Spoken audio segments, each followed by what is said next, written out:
What is up, guys? My name is David Lee and I'm Asian with Hat, and today we're going to be talking about my favorite airsoft gun to this date, the Marui Recoil Shock Block 2. Let's get started.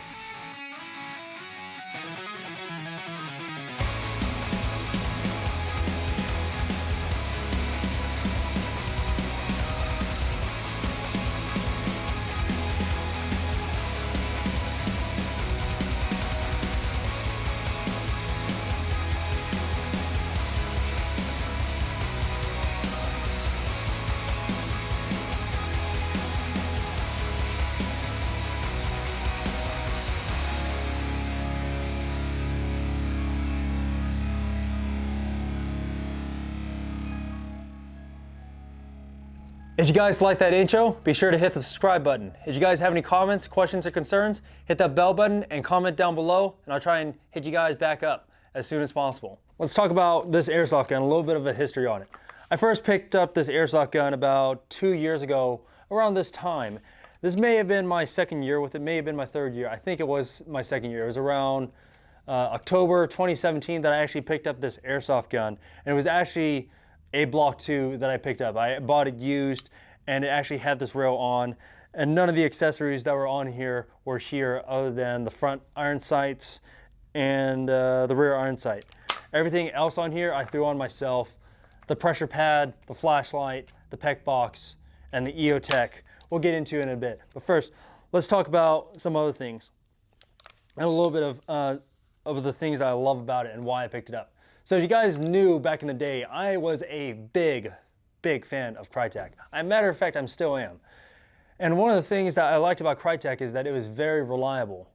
But there was only one issue that I had with it. It didn't have a bolt lock. And then the other issues that I was starting to get into AR-15s around that time. Around 2017, I started investing into a little bit of AR-15s, just things that I wanted to have around the house just for fun, or just take out to the range and actually go train with it and actually go have fun with it. The problem is that when it comes to airsoft guns, there isn't a lot of platforms out there that actually had the finesse of the bolt lock and the design of the magazine. So when you deal with the magazine, the issue that I had was that the magazine, when I had to reload, wasn't tall enough. With the magazine, this is the Recoil Shock magazine that I use. This is actually the PTS EPM Enhanced Polymer magazine. By far one of my most favorite magazines to date. I've been using their magazine since 2014. And the thing is that when it comes to magazines, there's nothing like it. And it's more prevalent on Marui Recoil Shocks. When you're using AAGs or just standard V2 M4s, the issue that you have to deal with when it comes to those mags is that there's no bolt lock, and the magazines were not as tall as like an AR-15 magazine. The Marui Recoil Shock and the way that they're designed is meant to be as one of the most realistic airsoft guns as possible. And one of the things that actually made me go, wow, is the bolt lock system and the magazine. And it's just like the Systema PTW.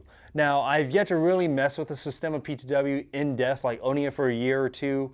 So I can't really give too much an opinion, but the thing is that I've messed with a lot of PTWs in the past, and they just don't give me that feeling of snappiness that I like. And it's really hard to explain unless you're a tech or you've actually messed with PTWs, or I mean, not PTWs, but V2 guns or airsoft guns in general, and you get in the weeds about messing with your airsoft gun.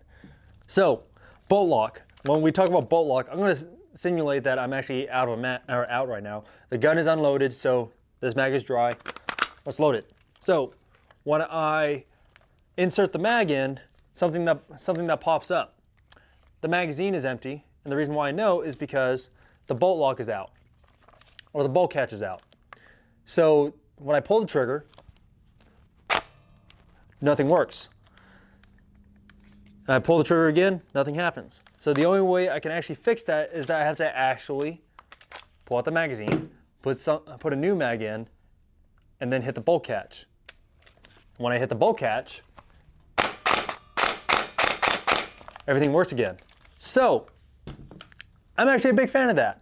The mechanical switch on there is a lot more realistic compared to the PTWs, where on the PTWs you hit a button gas blowbacks, well, gas blowbacks are very much like AR-15s. So aside from that, the only thing that separates everything from the AEGs, unless you get into KOA, is the recoil system. Oh yeah, magazine. So there's not that much recoil to it, but it's enough for my taste.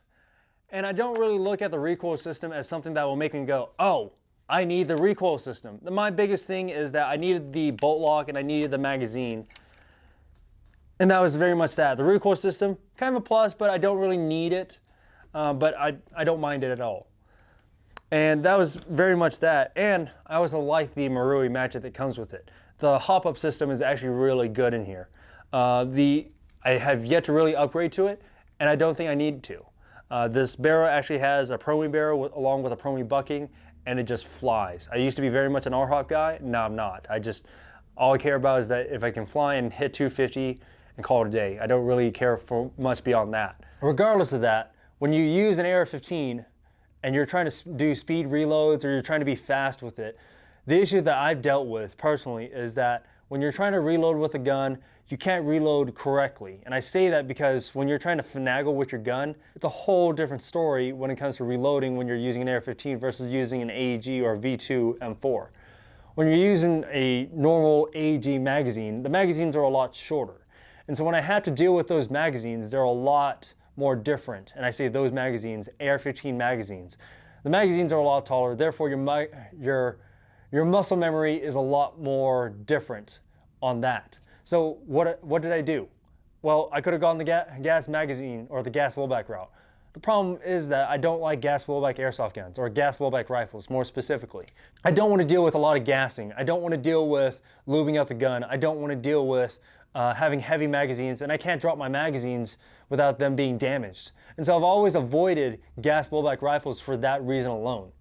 They're great for the fact that they're 30 round magazines, but the thing is that these type of magazines, you actually have a switch in them, and all you have to do is pull out the shell and then hit a switch, put it back in, and then reassemble it. It's just that simple. The other route, same thing on PTWs, you just have 30 round magazines set to the side that you can do. But on gas blowback rifles, you're limited to 30 rounds. You can't fix that. You can't get 30 or 120 round magazines without getting into drum fed or drum magazines, which I'm not about the drum mag because I'm still about muscle memory, reloading, and actually getting into reloading. I love reloading my airsoft gun. That's why there's times where I intentionally try and reload my guns just because why not? It's really good to actually have that idea because it's just one of those things I love doing at home is reloading, or at the range I love doing reloads drills for that fact. So I love doing drills with reloading, and I always like to try and speed myself up. Not to the category of Lucas Botkin, but definitely to the category where I'm satisfied with how I reload. And if you guys have ever seen in real life or in the GoPro footage that I've done in the past, I like to reload quickly as possible from the dump pouch or when I have an oh shit reload. When I have an oh shit reload or I'm in a bad moment, I still want to reload as fast as possible. And if I don't get to that moment, there's a couple times where I pull out the pistol. But I do feel like I'm more comfortable with reloading quicker on my rifle than I am getting to my pistol. Really, it's just apples and oranges at that point. But if it comes down to it, I will get to the pistol. More or less though, I still have a rifle that's still capable. So I want to actually get to reloading my gun as quickly as possible. And that still goes for the AR-15. I want to be as fast as possible with my AR-15. And if I'm limited by something, I need to address that. And if I can't address that, what can I do? And more or less, I just got out of the V2 platform. More or less, the only things I use at home for Crytek's, I've actually sold off one of my favorite airsoft guns from Crytek, which is the SPR, the first generation SPR. I sold it off to one of my friends, Garrett Walters, and now he has my Block 2 Crytek. And my only other Crytek's that I have left is my Mark 18 and my Crytek Shrike, or the Crytek LMG. And I love my Crytek LMG, but that's a whole different beast. That's a gun that can shoot 100,000 rounds and still live to this day. Same thing for all the other airsoft guns. I still support Crytek. But the thing is that I needed a gun that is more or less my training platform, a training weapon to me. And so I found that the Marui recoil shock was the best way to go aside from going to a PTW, which at the time I didn't feel like I had the money to actually get into a Sistema PTW, which is somewhere in the category about $1,000 to $1,500. Now, like I said again, I'm going to get really hypocritical real quick because this platform itself alone is about $500, and then putting in the upgrades is another $500. And I still think that's very much worth it to actually put in $1,000 in total for just the platform itself. And then the accessories, I'll have 2 cameras up here, that's $500, and then I have EOTechs up here. This is an EOTech 553 discontinued with an EOTech G33 that's discontinued. That's about $900, $1,000 itself. It's one of my favorite optics to actually have for a real gun or an airsoft gun. And the reason why I like using real optics on my airsoft gun is because everything works. I don't have problems, I don't ever have any electronical issues, it just works. I like EOTech because I love the holographic design. The holographic side is just very futuristic. And they fixed a lot of their issues in the past, and I was very much Trigicon. Now I'm back on EOTech. So I use the EOTech 553, and I have the EOTech G33 combo to go with, or the EOTech G33 that combos with my 553. The reason why I use the G33 on my airsoft gun is because the G33 gives me the assistance to actually see a little bit further than what I can normally see downrange. And I say that because I do a little bit of scoping out if I can actually ID what's beyond, or what's my target, and if the target is friendly or if it's enemy. So I like to actually have a little bit of a magnified optic on here with my EOTech, so that way I can actually see what I'm shooting at, more or less than anything. Not to mention, I'm a big fan of Modern Warfare 3 back in the day where you had the hybrid sight. So I've always wanted to actually have something where I can actually go from red dot to somewhat a scope. I also use a PEC box. When I use my PEC box, sometimes I'll use it during night vision, sometimes I don't even use it, and I just run I just keep my run cams on there. I run a Brain Exploder camera, and as you guys see my footage, I actually do a lot of Brain Exploder setups on here where I have the front camera and the rear camera. That was very much Brain Explorer setup, and I want to say back in the day he also had the Mobius, but nowadays the run cam is a standard as a person that does a lot of YouTube, so I use my run cam a lot. But during the night games, do I use my PEC box? Not really. And the reason why is because this goes back to the optic. When you use an EOTech or an aim point or something that actually has an IR red dot or reticle on it, you can actually see it on your night vision goggles, for those of you guys that don't know. So I prefer EOTech just because I can see my reticle a lot better under my night vision. And so because of that, I rely on my red dot a lot more than my PEC box. So why did I stick to a recoil shock? Well, it's just that simple.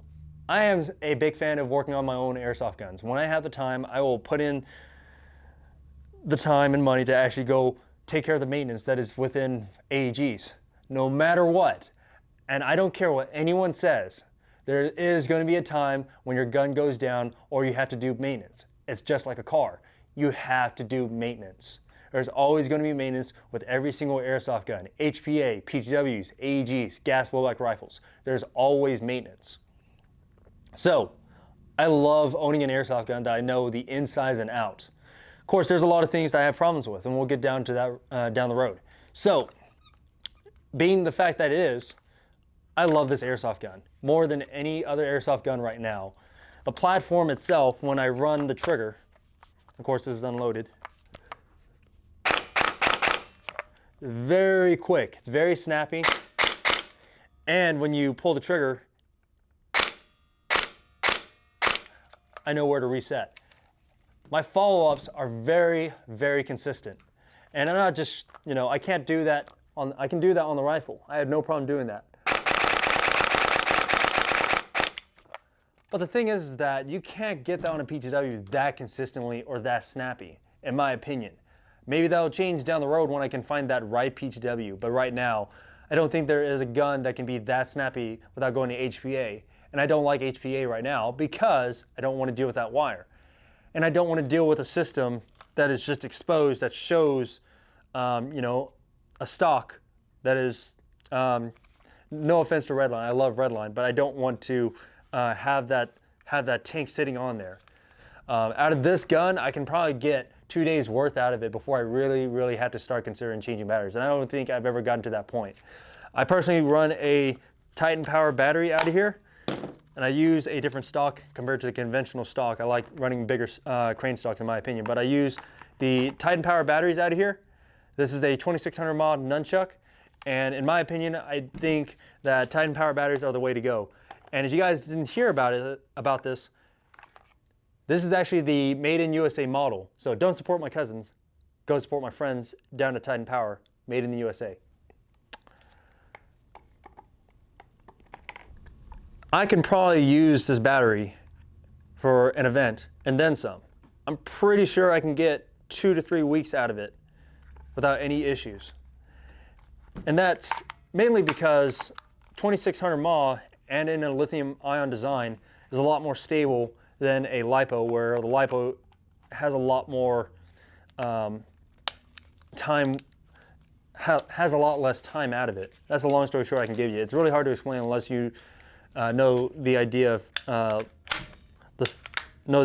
lithium ions, but that's another subject for another day. To move on from there, I don't want to talk too much into what I put into the gearbox, but we'll get you a list in the description.